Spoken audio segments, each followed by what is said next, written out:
प्रथम अध्याय का महात्म्य। श्री पार्वती जी ने कहा है, प्रभु आप समस्त तत्वों के ज्ञाता हैं। आपकी कृपा से मुझे श्री विष्णु से संबंधित विभिन्न धर्मों का पता चला, जो सभी लोगों के रक्षक हैं।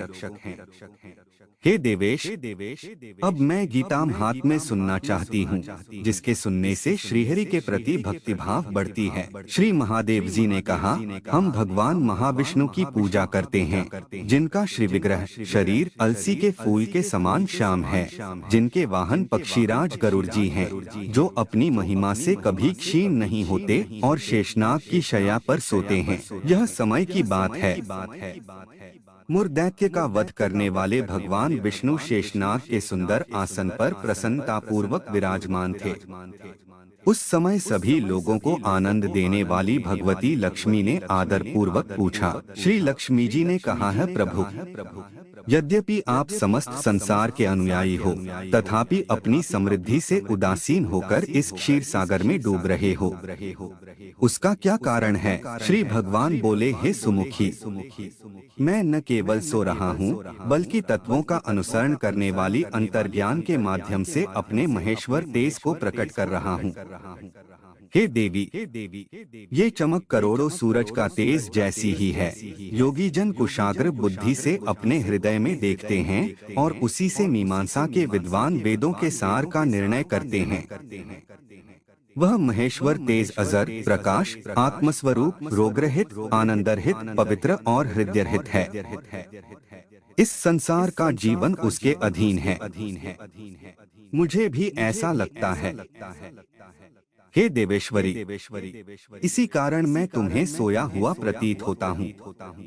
हे देवी, मेरी ये निंद्रा योग निंद्र है। श्री लक्ष्मी जी ने कहा है, हे ऋषिकेश, आप ही योगी पुरुषों के लक्ष्य हैं। यह जानकर मुझे बहुत खुशी हुई कि आपके अलावा भी कोई ध्यान करने योग्य तत्व है। आप इस भौतिक संसार के निर्माता और संहारक हैं। आप सर्वशक्तिमान हैं।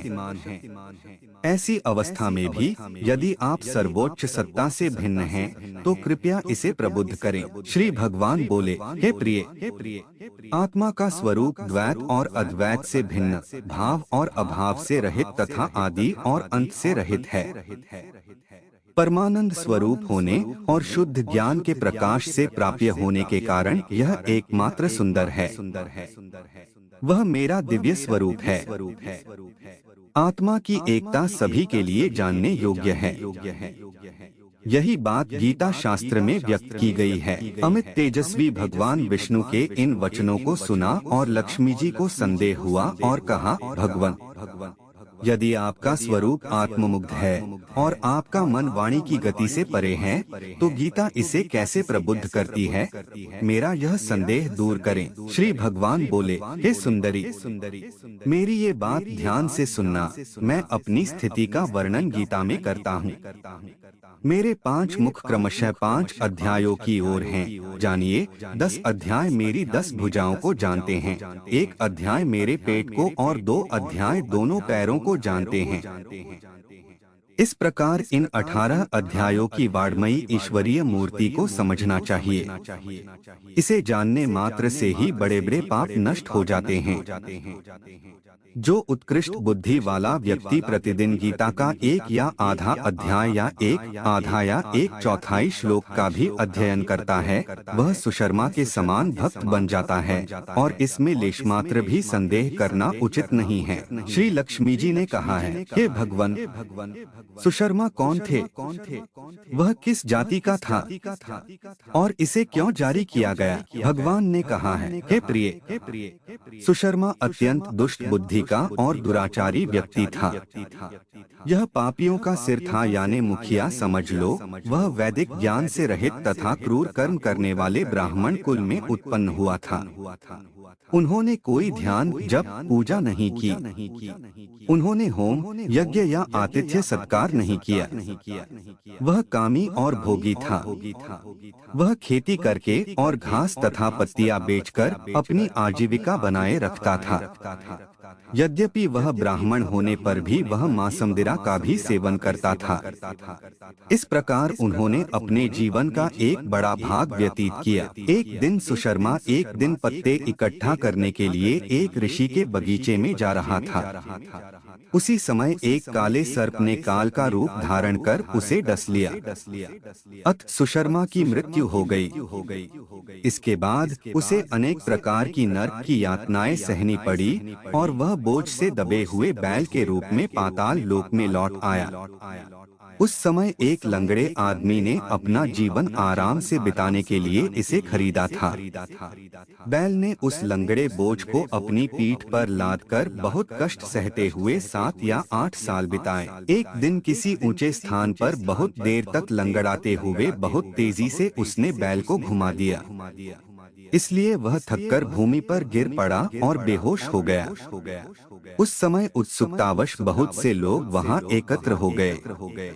भीड़ में से किसी धर्मात्मा ने अपने पुण्य कल्याणार्थ उस बैल को दान कर दिए। इसके बाद कुछ अन्य लोगों ने भी उनकी खूबियों को याद किया और उनके लिए दान दिया। उस भीड़ में एक वेश्या भी खड़ी थी। हालांकि उसे अपनी खूबियों का एहसास नहीं था, फिर भी उसने उस बैल के लिए कुछ त्याग किया जो लोगों को दिखाई दिया। यमराज के दूत मृत जानवर को पहले यमपुरी ले गए। वह यह सोचकर वहीं रह गया कि वेश्या के दिए पुण्य से वह धर्मात्मा बन गया है। फिर उत्तम कुल और चरित्र वाले ब्राह्मण के घर उनका जन्म हुआ। उस समय भी उन्हें अपने पूर्व जन्म की कहानियां याद थीं। कई दिनों के बाद उसकी अज्ञानता को दूर करने वाले गुणों के बारे में जिज्ञासा करते हुए वह वेश्या के पास गया और उससे उसकी दानशीलता के बारे में पूछा। कौन सा पुण्य दान कर दिया? वेश्या ने उत्तर दिया, मेरी अंतरात्मा इस बात से पवित्र हो गई है कि पिंजरे में बैठा तोता हर दिन कुछ न कुछ बोलता है। मैंने अपना पुण्य तुम्हारे लिए दान कर दिया है। इसके बाद उन दोनों ने तोते से पूछा तो तोते को अपना पूर्व जन्म याद आ गया और वह प्राचीन इतिहास बताने लगा। तोते ने कहा, मैं पिछले जन्म में विद्वान था। मैं अपने ज्ञान के अभिमान से मुग्ध था। मुझ में क्रोध घृणा इतनी बढ़ गई कि मुझे बड़े बड़े विद्वानों से भी ईर्ष्या होने लगी। फिर कुछ समय बाद मैं मर गया और बहुत से घृणित लोगों के बीच भटकता रहा। आखिरकार यह लोग आए, सद्गुरु की निंदा करके तोता कुल में मेरा जन्म हुआ है। पापी होने के कारण बचपन में ही माता पिता का अलगाव हो गया। एक दिन मैं गर्मी भरी सड़क पर गिर पड़ा। वहाँ से किसी श्रेष्ठ ऋषि ने मुझे उठाया। उन्होंने मुझे पिंजरे में डाल दिया। मुझे वहाँ पढ़ाया गया। ऋषि मुनियों के बच्चे गीता के प्रथम अध्याय का पाठ बड़ी श्रद्धा से किया करते थे। उनसे सुनने के बाद मैं भी बार बार पाठ करने लगा। उसी दौरान एक चोर पक्षी पकड़ने वाले ने मुझे वहाँ से उठा लिया। उसके बाद इस देवी ने मुझे खरीद लिया। ये मेरी कहानी है जो मैंने आपको बताई। पूर्व काल में मैंने इस प्रथम अध्याय का अध्ययन किया था, जिसके द्वारा मैंने अपने पापों का निवारण किया और उससे इस वैश्या का अंतःकरण शुद्ध हो गया और उसके पुण्य से यह द्विजश्रेष्ठ सुशर्मा भी पाप से मुक्त हो गए। इस प्रकार परस्पर वार्तालाप तथा गीता के प्रथम अध्याय के महात्म्य की सराहना करते हुए वे तीनों अपने अपने घर में नियमित रूप से गीता का अध्ययन करने लगे। तब उन्हें ज्ञान प्राप्त हुआ और वे मुक्त हो गए। इसलिए जो लोग गीता के प्रथम अध्याय को पढ़ते, सुनते और सुनाते हैं, उन्हें इस महासागर को तैरने में कोई कठिनाई नहीं होती है। अत पापों से मुक्त होकर श्रीहरि विष्णु के लोक में वास कर